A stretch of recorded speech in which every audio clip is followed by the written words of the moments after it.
O maior monumento do continente africano, maior até que o Cristo Redentor, um dos principais locais onde os europeus cometeram um dos maiores crimes contra a humanidade. A casa onde dezenas de pessoas eram trancadas e alimentadas à força para serem vendidas. Crianças e adolescentes eram dispostas como vitrine para os colonizadores escolherem e abusarem. A última porta por onde pessoas escravizadas passaram para embarcar rumo às Américas e nunca mais pisaram de volta em sua terra. E muito menos veriam suas famílias de novo. Esteja preparado, pois hoje a gente vai conhecer uma cidade linda, mas com um passado de muita exploração. O ponto ocidental mais extremo do continente africano é aqui, em Dakar, a capital do Senegal, e maior cidade do país. Uma região diversa, moderna, multicultural, repleta de cores vibrantes, artes e um povo que esbanja simpatia. Desde que eu cheguei aqui, aquele povo tá parado ali, ó. Não vi onda nenhuma. Será que tem? Peixe no chão, etc. Aquela confusão. Mas é desse jeito que a gente vai se imergir na cultura e conhecer um pouquinho melhor desse país. Bonjour. Bonjour. Vocês não fazem ideia do tamanho disso aqui. Como que a gente não fica sabendo dessas coisas no Ocidente? Pelo menos eu, né? Mas eu acho importante eu conhecer um pouco mais dessa história, trazer para vocês um pouco mais dessa história também. Uma energia muito densa. Olha o tamanho disso aqui. Isso aqui deve ter... Me cabe... Eu deitado, sei lá, talvez uns 2,5 metros. Se a pessoa chegou ao ponto de estar naquela ponte, isso significava que a sua família já tinha sido separada. Quando ele olhava para trás, a pessoa veria a última vista da África. A partir daquele momento, a sua cultura estava morta. Sejam bem-vindos e bem-vindas ao Senegal. Estou falando com vocês diretamente de Dakar, a capital do país. E, gente, eu estou muito animado. Vou conhecer melhor o continente africano e vou mostrar para vocês como que é viajar por aqui. Se preparem que esse país ele tá no meu coração, tá? Estou cheio de curiosidade para compartilhar com vocês, cheio de coisa incrível para conhecer.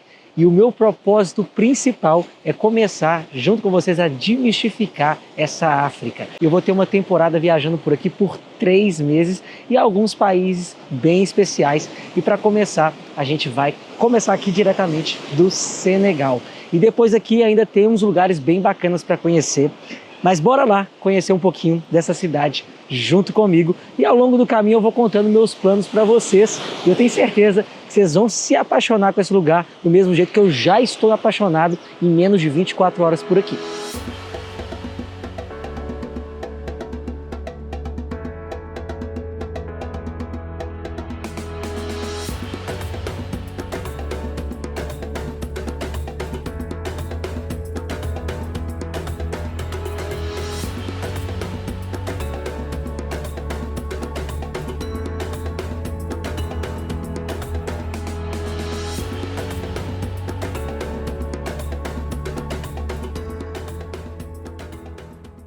Vou ser honesto com vocês que eu não sabia que o Senegal era conhecido pelo surf, não. Mas quando eu entrei no avião da Europa, eu já vi um monte de gente com prancha na fila do check-in do avião, etc.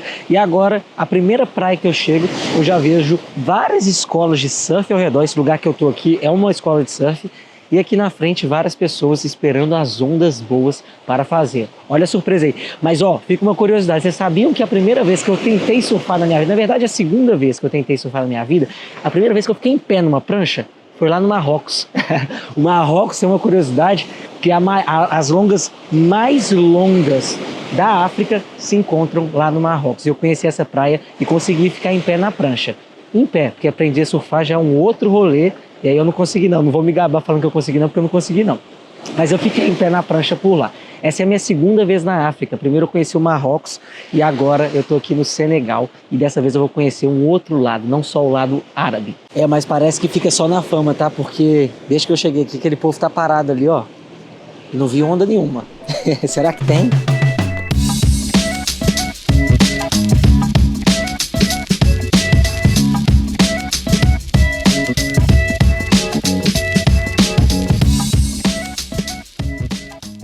Tem uma maneira mais autêntica e mais legal, pelo menos que eu gosto de conhecer um país, do que vir nos mercados locais.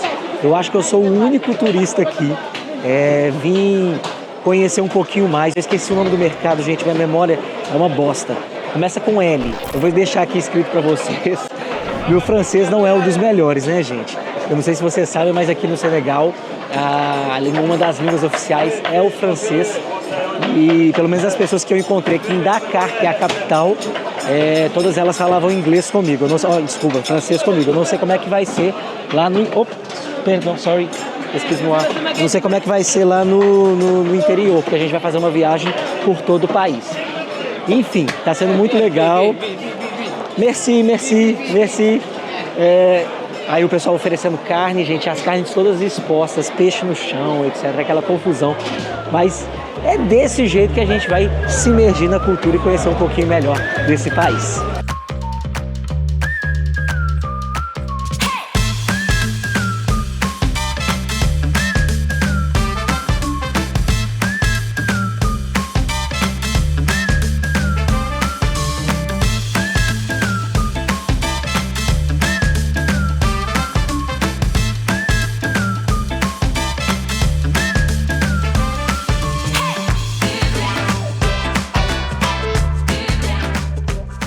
O mercado tem a parte de dentro e a parte de fora. Ele é bem grande, a parte interna nem tão grande, mas aqui do lado de fora a gente tem essas ruas descalçadas aqui. E também você consegue comprar carne, vegetais, frutas típicas, comida, castanha. Eu vi um monte de coisa por aqui. E foi bem legal, tá sendo bem legal explorar esse lado mais cultural e local da área. Gente, reforço para vocês, eu não vi nenhum turista por aqui. Só eu e o Guion. O resto, só pessoas locais ao meu redor. No final desse vídeo eu vou contar para vocês a minha experiência, se eu estou me sentindo seguro ou não aqui no Senegal, como é que foi as minhas impressões. Mas o que eu já pesquisei antes de vir para cá seria que para tomar cuidado nas questões de lugares muito cheios com os pickpockets, sabe? Isso foi uma das coisas principais que eu tinha encontrado nas minhas pesquisas. E isso foi real aqui. Eu tava andando aqui dentro do mercado e eu senti uma mão no meu bolso. E aí quando eu olhei tinha uma mulher com a mão dentro do meu bolso. Dentro não, mas apalpando o meu bolso. E aí eu vi isso, olhei pra cara dela, ela foi me pedir desculpa e saiu andando, sabe? Então realmente eu acho que isso fica a dica, como qualquer lugar do mundo, né, gente? Como qualquer lugar, como na Europa, como no Brasil principalmente, a gente tem que ficar sempre atento nos lugares que a gente está passando, principalmente lugares cheios. Então eu tô andando com uma doleira aqui, tô com a minha bolsa, essa aqui da frente, sabe? Que eu tenho tudo na minha vista e tudo segurado aqui comigo. Mas no final eu vou contar pra vocês aí o que eu achei, quais foram as minhas impressões. Eu não quero passar uma imagem, ai, nossa, o Leandro, aqui tem uma pessoa que apalpou o bolso dele, é perigoso. Não, isso acontece em todos os lugares do mundo, tá? Sem preconceito e sem pré-julgamento. Vamos entender aqui nos próximos dias, junto comigo, como é que vai ser essa viagem pra gente ter um parecer final aí sobre a segurança no país.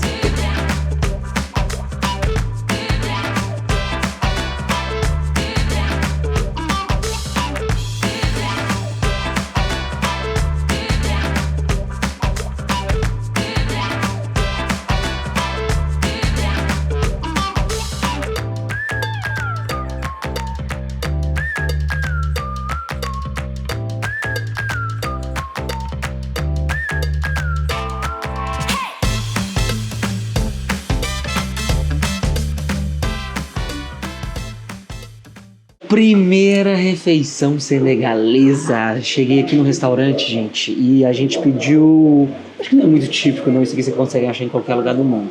Mas o tempero a gente vai ver e vai testar. Basicamente pedimos um ovinho com um pouquinho de frango. A gente tá tentando ser um pouco diet, sabe? Porque a gente acabou de voltar do Brasil, da Europa, comendo queijo pra caramba, tomando caipirinha, etc. Então a gente tá precisando agora focar, senão vai ser o ano inteiro só a base de comida... que não é muito saudável, né? E na vida não, mas a gente precisa se preocupar com isso também.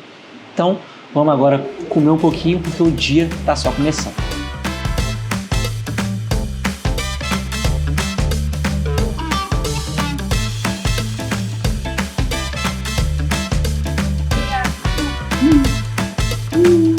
Bonjour.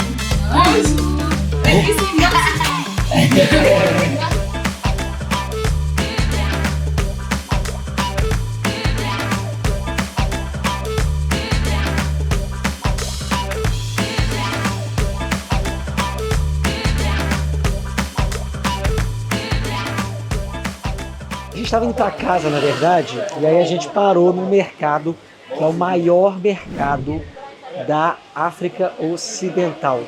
E aí a gente veio aqui no segundo andar do mercado que só tem costura. E a gente viu sendo fabricado um vestido de noiva e eu fiquei chocado com o lindo que é, o quão diferente. A gente filmou, conversamos um pouquinho com o vendedor, ele falou que leva 6 horas para fazer um vestido de noiva. As noivas, elas vêm aqui, compram um tecido na parte de baixo e depois elas sobem aqui e procuram melhor loja para poder costurar e fabricar o seu vestido. Eh ben, belle la mariée. Hein. C'est moi. Et c'est combien d'heures de travail? Combien d'heures de travail? À peu près 6 heures. 6 heures? C'est rapide, hein? C'est vachement rapide quand même.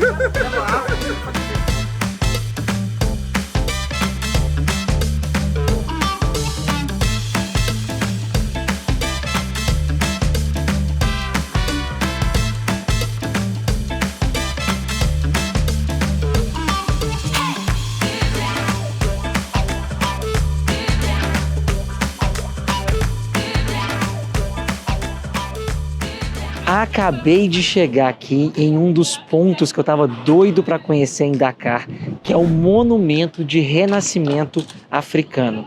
E, gente, eu fiquei completamente chocado. Na hora que a gente vai subir nas escadas aqui, a gente já consegue ver essa estátua gigantesca lá de baixo. Vocês não fazem ideia do tamanho disso aqui. Esse monumento foi inaugurado há quase 14 anos para marcar os 50 anos de independência do Senegal. Mas a sua inauguração não foi muito pacífica por diversos pontos. Bora lá. Primeiro, muitos criticavam o alto custo da estátua e também a proposta indecente que o presidente da época ficaria com 35% da renda gerada, já que a ideia de construção teria sido dele. O segundo ponto é que os religiosos da cultura muçulmana acharam extremamente desrespeitosa a representação do casal com pouca roupa. E terceiro, além disso, o monumento foi construído por operários da Coreia do Norte. E muitos senegaleses dizem que o monumento possui muito mais inspirações soviéticas do que africana. Mas também há um outro lado que defende a estátua, que é uma representação da África superando a intolerância e o racismo. E aí, qual que é a sua opinião sobre esse monumento? Me diz aí nos comentários. O que a gente não pode negar é que é um monumento extremamente poderoso e imponente. É sério, parece que é a segunda maior estátua do mundo. E eu fico chocado como é que isso não... Eu só fui descobrir essa estátua quando eu fiz meu planejamento para vir para o Senegal e uma amiga minha comentou sobre ela comigo. Como que a gente não fica sabendo dessas coisas no Ocidente? Pelo menos eu, né? E ainda mais descobri que ela é a segunda maior do mundo, estátua do mundo, é maior do que a Estátua da Liberdade, é maior do que o Cristo Redentor, enfim, e dá pra ver isso mesmo, viu, gente? Chocante, bora lá, e eu ouvi falar que eu consigo subir até a cabeça, tá? Vamos ver se isso é uma verdade. E o que me choca mais é que esse monumento, ele é pouco conhecido no nosso mundo ocidental, e existem algumas teorias da conspiração para esse cancelamento. O primeiro é que, por a estátua ter 49 metros de altura, ela é um ponto de comunicação entre a Terra e seres de outros planetas. E existe uma lenda aqui no Senegal que depois que essa estátua foi construída, vários acidentes de carro começaram a acontecer na cidade de Dakar, até que eles tiveram que sacrificar uma vaca para liberar os espíritos malignos da região que se incomodaram com a construção do monumento. Eu não posso dizer se isso é verdade ou não, então existem outras duas teorias baseadas em fato. A segunda é que algumas pessoas falaram que não se fala tanto dessa estátua porque ela foi construída por uma construtora norte-coreana e também foi paga com terras africanas. E a terceira teoria para esse cancelamento é o pouco caso e a estereotipagem da mídia em relação ao continente africano, que para eles se resume em miséria, falta de segurança, uma pirâmide ali no norte e os animais ali no sul. Estando aqui e pisando em solo senegalês, eu percebo que a verdade é apenas uma: o descaso ou a ignorância. Minha opinião é que o mundo ocidental ele não se importa e nem procura saber mais sobre a cultura desse continente que é tão rico quanto a África. E deixando claro que hoje eu estou falando apenas do Senegal, entre os 54 países da África. É muito forte ver essas representações aqui. Eu fico imaginando quão pesado eram as coisas aqui nessa época, né? Nossa Senhora. Aqui a gente vê a representação dos escravos, dos negociadores dos escravos, que eram pessoas que faziam todo toda a negociação de compra e capturava e vendia. E, nossa, é muito pesado, muito pesado. Eu vou deixar para falar mais sobre essa história quando eu chegar na Ilha de Gorée, mas essa representação aqui eu achei legal falar para vocês o que isso significa. Eu vou visitar a Ilha de Gorée, que era um porto, um dos maiores portos da África para distribuição das pessoas que foram escravizadas naquela época, né, lá atrás. E essa representação aqui é uma prisão que era a última vista que as pessoas escravizadas tinham da África. Quando essa porta se abria na prisão, essas pessoas eram direcionadas para dentro do barco e de lá eles partiam para a América, a maior parte para a América, né? Tanto a América do Sul quanto a América do Norte.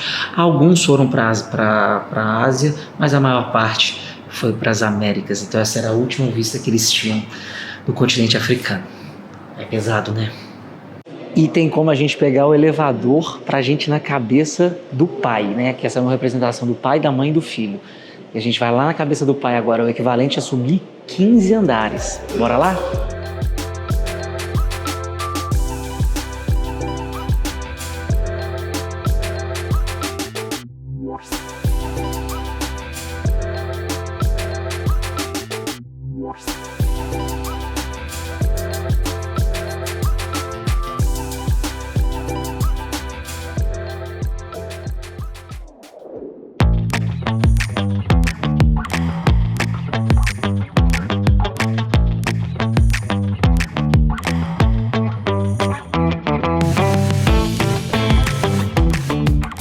Dia 2 aqui em Dakar, no Senegal. Eu acabei de chegar no pier para fazer um passeio que eu tô animado de ir, de certo ponto, mas ao mesmo tempo eu tô bem apreensivo. Eu estou indo para a Ilha de Gorée, acho que se fala assim, não tenho certeza porque meu francês não é dos melhores. E essa é a ilha que eu falei e comentei rapidamente ontem com vocês, que é a ilha que era um dos principais portos para comercialização de pessoas escravizadas da África, né? Então, várias pessoas eram capturadas ao longo de vários países aqui da África e eram trazidas para cá, ficavam em uma casa para serem comercializadas e enviadas principalmente para as Américas. Ontem, no monumento, eu tive um pinguinho dessa história representado nas esculturas. Só que eu já me senti muito mal, já me senti muito tenso, uma energia muito densa, fiquei bem emocionado durante essa visita. Eu imagino que hoje, vendo o local realmente na prática, vai ser ainda mais pesado. Mas eu acho importante eu conhecer um pouco mais dessa história, trazer para vocês um pouco mais dessa história também, e conhecer um pouco mais desse lugar. Então estou aqui agora para comprar o ticket do barco. Vamos comprar o ticket, tem que pagar uma taxa da ilha também, é uma viagem bem rapidinha, a ilha fica localizada bem próxima aqui de Dakar, e é isso, e vou mostrar tudo para vocês aqui.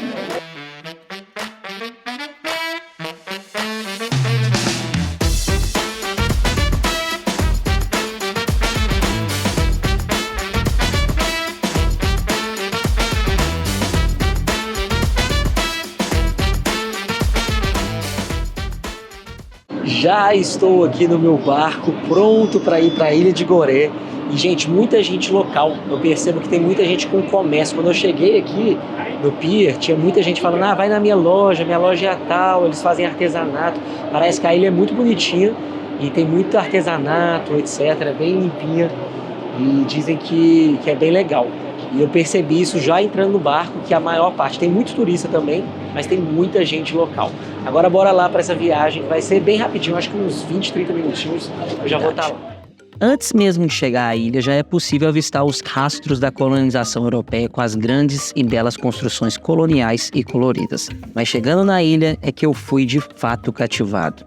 A gente pode ver obras de artes e artesanato por todos os lados, e somos recebidos com muitos sorrisos dos locais e um carisma sem tamanho do povo senegalês. Inclusive, eles têm até uma palavra para descrever essa hospitalidade deles, que é o teranga, uma palavra do dialeto Wolof que também é falado aqui e em outros países africanos.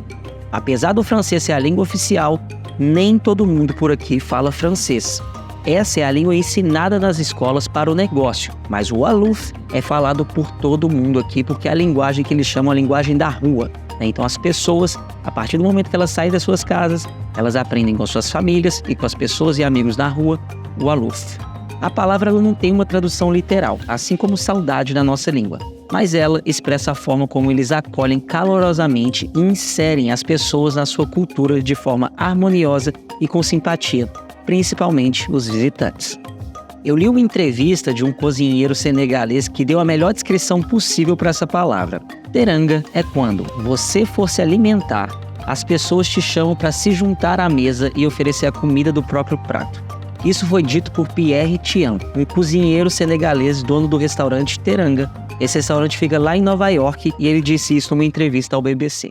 Então, cá estou eu, na ilha de Gorée. Essa é uma ilha que ela é patrimônio mundial da Unesco. É uma ilha que no passado, infelizmente, não tem uma história das melhores. Ela era utilizada como várias casas para abrigar e comercializar pessoas escravizadas aqui na África.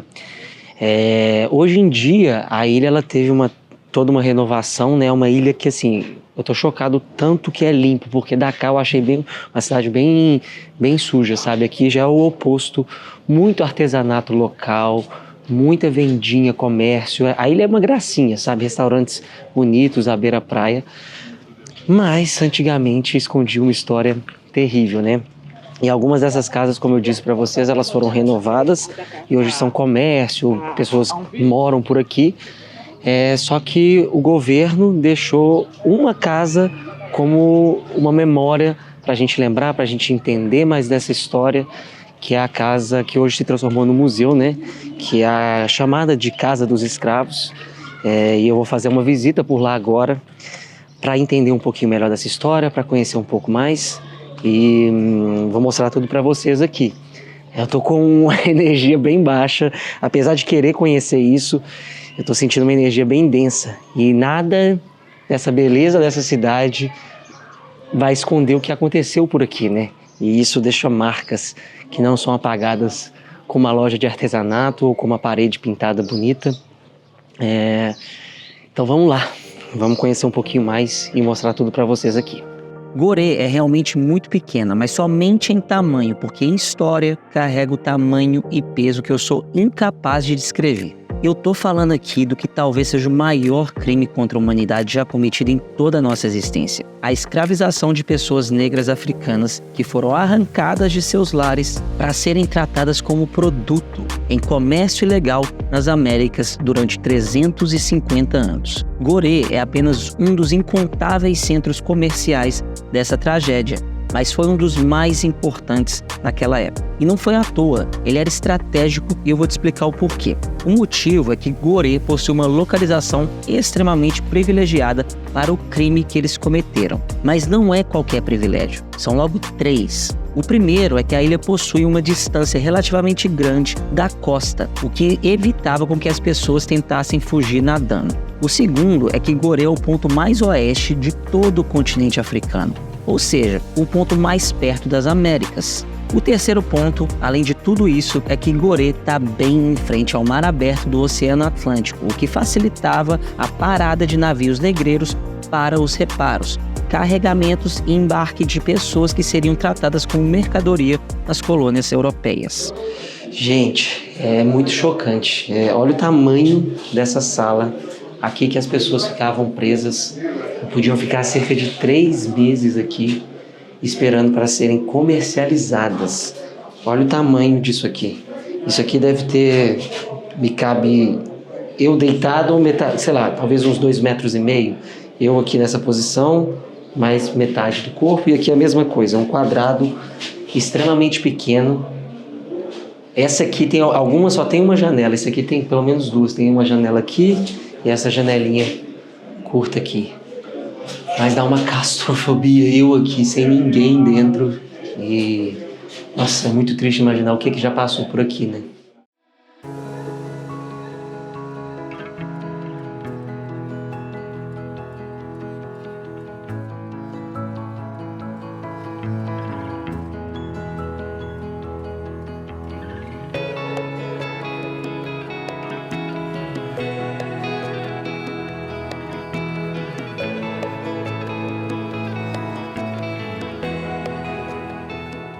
Essa sala que eu visitei aqui agora é onde as crianças ficavam. Mais de 50 crianças ficavam presas ali no escuro, com pouquíssimas janelas, um local apertado, úmido pra caramba e muito calor. Vocês não fazem ideia da sensação que é estar aqui, dentro dessas salas, desse lugar, dessa casa. Desde que eu entrei aqui, o meu coração ele tá disparado. Uma energia muito densa. Eu me senti assim também quando eu visitei o campo de concentração lá em Auschwitz, na Polônia.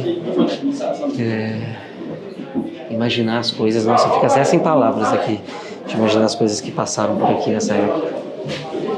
O sofrimento das pessoas. É muito bizarro. Goreia é tão pequena que é capaz de você caminhar de um ponto a outro em apenas 15 minutos. Mas no auge da escravidão, essa pequena ilha chegou a contar com 28 casas semelhantes a essa que eu tô aqui agora. Todas contavam com celas ridiculamente minúsculas que aprisionavam dezenas de pessoas por meses, que eram alimentadas forçadamente para atingirem o peso ideal, para garantir que lucrassem mais no tráfico de pessoas. Haviam celas somente com homens, celas somente com mulheres e celas para crianças de até 12 anos e adolescentes que ainda eram virgens, que funcionava como uma vitrine para os europeus, onde eles decidiam, escolhiam a vítima e levavam para o andar de cima para serem abusadas. E lá, no andar superior, era onde moravam os colonizadores e também possuía um salão de festas e uma sacada que serviria de camarote para assistir o embarque criminoso para o tráfego daquelas pessoas. Agora, sem dúvida, a parte mais pesada desse tour. Essa é a porta do não retorno. Era daqui, nesse corredor, que eles ficavam e depois que eles passassem por aqui, eles já entravam no barco para o Oceano Atlântico, em destino às Américas. Ai, meu Deus. Tô até tremendo aqui. Essa porta é a marca final da aniquilação da identidade de milhares de pessoas. Passando por ela, os escravizados andavam por uma ponte de madeira que facilitava o acesso ao navio negreiro com uma bola de ferro amarrada nos pés para que eles não pulassem no mar. E se pulassem, morreriam afogados. E a partir dali, ele recebia outro nome de origem portuguesa, francesa, holandesa ou qual fosse a origem do seu colonizador e nunca mais retornaria às suas terras ou veria sua família. Se a pessoa chegou ao ponto de estar naquela ponte, isso significava que a sua família já tinha sido separada. Os seus filhos poderiam estar em outras senzalas. Os seus parceiros ou parceiras poderiam estar em outros navios negreiros ou até mesmo em outros continentes. Os seus pais poderiam estar mortos. Naquele momento, a pessoa estaria olhando para frente e vendo o Oceano Atlântico e um barco. Quando ele olhava para trás, a pessoa veria a última vista da África. O lugar onde ela nasceu, o lugar onde ela criou laços e o lugar onde ela foi sequestrada e comercializada para serem enviadas para outros países que eles nem conheciam. A partir daquele momento, a sua cultura estava morta e tudo o que eles tinham vivido até aquela data seriam lembranças que nunca mais seriam revividas. Apesar disso aqui hoje ser uma casa linda, cheia de cores, toda reformada, isso aqui já foi um palco de terror para as pessoas escravizadas a partir do ano de 1500. Muita gente já sofreu aqui dentro dessas paredes e é uma história muito triste e é muito pesado estar aqui no mesmo lugar onde toda essa história ruim aconteceu aqui no Senegal.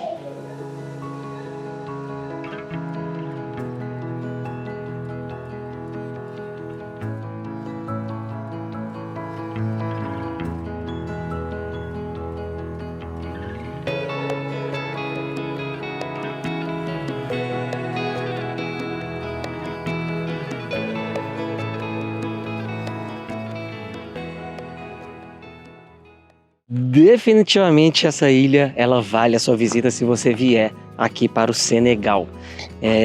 Tem muito artesanato local, as ruas são muito lindas, a gente consegue ver um gostinho da cultura espalhado em cada pedaço e foi importante, acredito, eu conhecer um pouquinho mais da história do Senegal, da história das pessoas escravizadas, e trazer esse tipo de conteúdo para vocês aqui, que eu acho importante a gente trazer esses assuntos, porque a gente não pode repetir os mesmos erros que a gente repetiu no passado, né? O tempo não volta mais, as coisas erradas já foram feitas, infelizmente, não tem como mudar, mas a gente pode fazer diferente daqui para frente. E essa é a minha intenção com esse vídeo aqui para vocês. Eu espero que vocês tenham gostado desse vídeo, gostado um pouco da minha visão de viajar aqui comigo junto pelo Senegal. Se vocês gostaram, deixa aquele like maroto, que vocês sabem que isso ajuda pra caramba.